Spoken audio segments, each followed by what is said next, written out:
Vamos lá, galerinha, vamos dar uma passeada aí no romantismo, tá? O romantismo começa aí, o século, né, em que ocorre aí o romantismo, é o século XIX, tá? Gonçalves de Magalhães, que inicia em 1836 essa jornada aí, nesse período literário, né, chamado aí romantismo. Quais são as principais características do romantismo, né? A gente tem que pensar que na verdade, como se divide o romantismo? O romantismo divide-se em 3 fases, 3 gerações, 3 períodos, como vocês acharem melhor. As características que nós evidenciamos aqui é o nacionalismo, o espírito sonhador, o individualismo, a valorização da liberdade, a idealização da mulher, né? O nacionalismo, a pátria, ela é exaltada, né? A idealização da mulher, por quê? A mulher é vista como algo inatingível, inalcançável, não tem como atingir essa mulher. A mulher é retratada nos poemas como algo divino, né? Características divinas. Ao individualismo, né? Dependendo aí do período ou da geração, né? A primeira geração, né? Ela é nacionalista, ela é indianista. Por que nacionalista? A exaltação da pátria, né? Indianista, o índio é colocado como herói brasileiro, né? Era voltada para a natureza, o regresso ao passado histórico, ao medievalismo. Cria um herói nacional na figura do índio, que eu acabei de falar, de onde surgiu a denominação de geração indianista, tá? O sentimentalismo e a religiosidade também estão presentes, né? Então, primeira geração, a gente tem que fazer associação. Houve o indianista, né? Nacionalista, primeira geração, tá? O índio como herói e até a exaltação da terra, da pátria, tá bom? Vamos ver aqui os principais autores, né? E obras aí desse momento, tá? Nós também consideramos aqui na primeira geração aí, José de Alencar, né? Ele exalta aí a figura aí do índio, né? A gente tem os livros aí, Guarani, Iracema, né? Gonçalves de Magalhães foi o precursor, foi ele que introduziu o romantismo no Brasil em 1836, com a obra Suspiros Poéticos e Saudades. Aí tá, Gonçalves Dias. Apesar de Gonçalves de Magalhães ter introduzido o romantismo no Brasil, Gonçalves Dias que consolidou, digamos assim, ele foi mais importante, tá? Ele consolidou aí o romantismo no Brasil. As obras principais eu pus Canção do Exílio e Primeira Jucapirama. Canção do Exílio, o que retratou? Canção do Exílio estava em Coimbra, nesse momento que ele escreve, Canção do Exílio, e ele retrata a beleza, né, do Brasil, tá? Ele nasceu aí no Brasil, ele retorna, nesse período aí ele está em Portugal, e ele fala aí das belezas aí do Brasil, né? Tá legal? Ele vai exaltando aí a nossa pátria. A segunda geração, byroniana e o ultrarromantismo, né? Recebeu a denominação mal do século pela sua característica que abordava temas horríveis, obscuros, né? Amores impossíveis, a morte, a negatividade, né? Esse período, o pessimismo, o individualismo, né? O egocentrismo, a evasão da morte. Via-se a morte como se fosse uma solução, o escapismo que nós chamamos, a solução para os problemas, né? Essa evasão aí na morte é como se fosse a morte aí levaria todos os meus problemas, né? Subjetivismo, né? A gente encontra muito aí o uso da primeira pessoa, né? O egocentrismo é o pensar, é colocar o eu em evidência. Sem o individualismo, pensar em si, né? Saudosismo é ter apego ao passado, né? Aquela nostalgia, né? Pessimismo, ser pessimista mesmo. Angústia, o desespero, o sofrimento amoroso, a fuga da realidade. Essa fuga ocorria através de sonhos, né? Através da morte, é você tentar fugir do dia a dia, né? Aí eu pus aqui na segunda geração os principais autores. Álvares de Azevedo, com a obra Lira dos 20 anos. Junqueira Freire, O Arranco da Morte, olha a obra. Meu Deus do céu. Casimiro de Abreu, né, com As Primaveras. Ainda falando aqui na segunda geração, Álvares de Azevedo, olha a história dele. Ele nasce em São Paulo, né? Aí ele vem para o Rio de Janeiro. A família dele fica no Rio de Janeiro, mas ele retorna para São Paulo. E aí ele escreve muitas obras, né? Só que ele está distante da sua família. Então, em vários poemas dele aí, né? O poeta aí, ele retrata a tristeza, né? Aquela nostalgia de não estar com a família, aquela solidão, tá? Álvares de Azevedo, olha que triste. Ele morre aos 20 anos, ele teve um tumor, né? Ele teve uma tuberculose, descobriu que estava com um tumor, ele foi operado, ele não resistiu à cirurgia. Ele morre aos 20 anos de idade. Olha que tristeza. Tá bom, galerinha? Vamos lá, galerinha. Vamos ver a terceira geração aqui.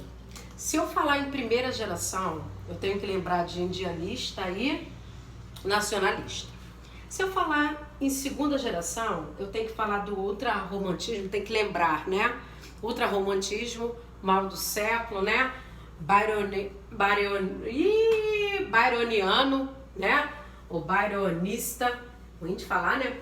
Terceira geração, a gente fala aí da geração condoreira ou hugoana, né? Essa geração, por que a gente fala condoreira, né? Porque refere-se ao pássaro aí, condor, né? Que ele voa muito alto, ele tem uma visão muito ampla, né? Por isso foi escolhido aí. Essa terceira geração, ela quer focar, consolidar, né? Ainda a identidade nacional. Só que agora não só em relação aos índios, mas em relação ao negro também, né? Tanto que os principais autores no momento, Castro Alves, Tobias Barreto, né? Castro Alves, Espumas Flutuantes, Navio Negreiro, Tobias Barreto com a obra Escravidão. Tem várias obras, né?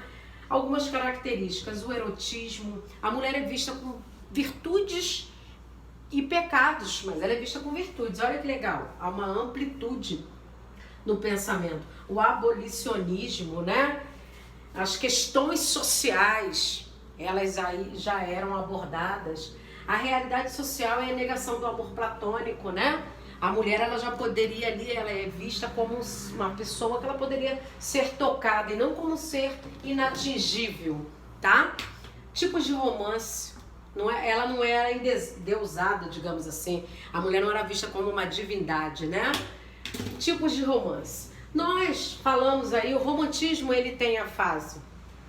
Dentro do romantismo, eu tenho prosa e tenho poesia. Nós falamos aí das três gerações, cada uma ocorreu, né? Uma após a outra, teve um tempo cronológico para ocorrer aí o romantismo, os três períodos aí do romantismo. Agora, a prosa, né, que é o romance em si, a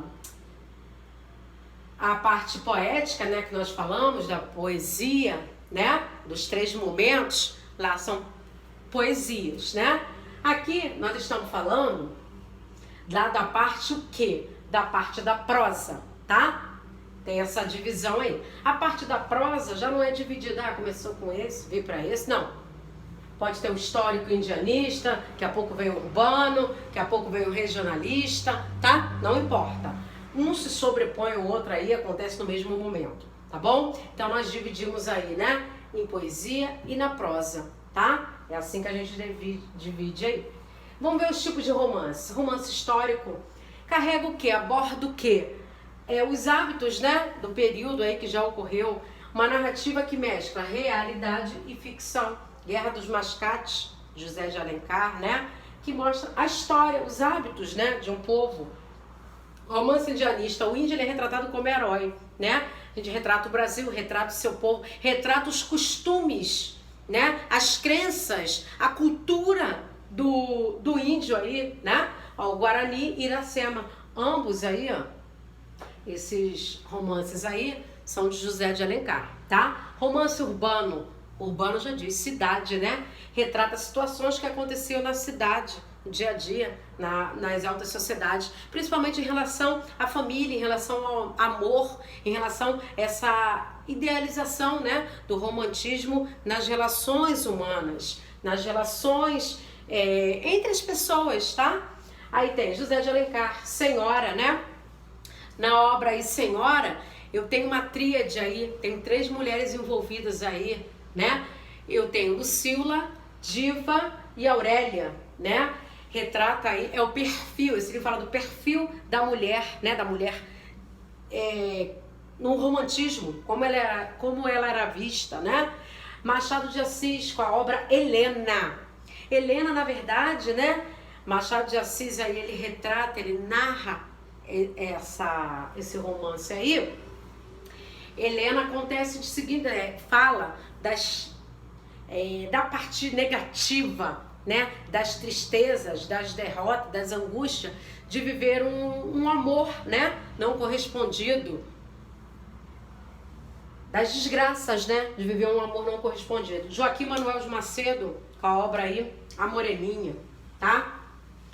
Pensemos também, você pode ver o nome Machado de Assis ali e pensar, o Machado de Assis, né, que inicia, né, o percursor, hein, gente, do realismo no Brasil, sim, ele é considerado aí um ícone aí, lá do realismo. Só que ele tem algumas obras, né?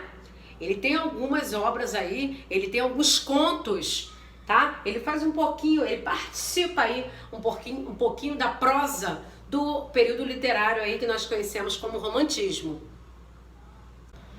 Vamos lá, falar da quarto tópico aí, né?